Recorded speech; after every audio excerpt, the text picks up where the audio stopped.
Hey YouTubers, X Factor here with a channel update of sorts along with some endgame rush footage. And before we get to the channel update, let's talk about what we're going to be looking at in the background.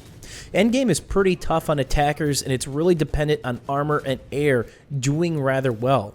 Well, the other curveball is if they've got recons with SOFLAMPs and then a couple engineers with javelins. For most of this round or this pub match, I'm pretty much going to be locked on and the focus of the attention if you pay attention to chat. Everybody's out to get me in a nice, fun way, and this was a nice, fun challenge. At the end, it is a fiery death of epic proportions. Pay attention to the kill feed and what actually kills me.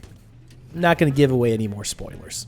So to properly do a channel update, I got to rewind to go over some things in the past. The first thing is who I used to game with. I grew up gaming with Cartel, who was one of the lead founders of rivaL Gaming, in a game called PlanetSide 1. I then moved on to Bad Company 2 and started playing with the group, and then was indoctrinated into rivaL Gaming, playing some competitive, mostly as a tanker. That's my primary role, a tanker, not an infantry player, so I figured this was pretty fitting footage to go along with this. Well, a series of events transpired, and I'm no longer in rivaL Gaming. X Factor, I heard you got caught hacking. Nope, nothing as cool as that. I'm sorry. My hatred for hackers still lives on today. That fire is burning brighter than ever. And that's kind of what got me in trouble. rivaL Gaming had some pretty strict rules to live by. One of which was no posting on forums or trolling other people on alt accounts, which was my grave mistake. I was outed by a CEVO admin named Spangler, and he basically said, hey, this alt player, that's X Factor's account. And again, it was my grave fire and distrust, disdain for anything and everything hacking. That's it. That's why I am out. Not a big deal, and everybody's going to say, oh my God, this is going to affect you so much. Well, let's review my channel. How much competitive footage did I really showcase? At the beginning, there was stuff like Alienware tournaments and a couple other things that we were involved in, but the team really got burnt out and there wasn't a ton of esports support at the time. Recently, the team came back, played some 5v5 CEVO, made it to the finals, and I've got a ton of scrims to really showcase. But between when we stopped playing competitive and now, it's been like 10 months. So that really hasn't been a focal point of my channel. What has been a focal point of my channel is teaching, sharing, and helping you guys and having a little bit of fun in the process. And that's not going to change. So all in all, I broke some team rules, or one team rule, but it's not going to affect you guys. It most certainly isn't going to affect me, to say the least. The other set of positive that really comes from this is my footage was governed. There were things I wasn't allowed to post, especially scrims and footage with other rivaL members, or certain things that had more of a fun nature to them.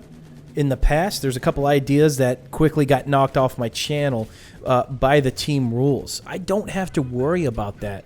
Not saying I'm going to go full troll with the channel. I would never do that. But there was some creative stuff outside the realm of teaching that I can really do and not worry about losing my rivaL tag because it's already gone. So part of me is sad because I have forged these friendships with these great guys over the years. But part of me is kind of relieved. Now I don't have to worry about Big Brother over my shoulder and can really do everything that I want. There's not going to be a lot of difference in the channel with that being said, but there will be some new stuff every once in a while that might be outside of my normal realm of what you guys are used to.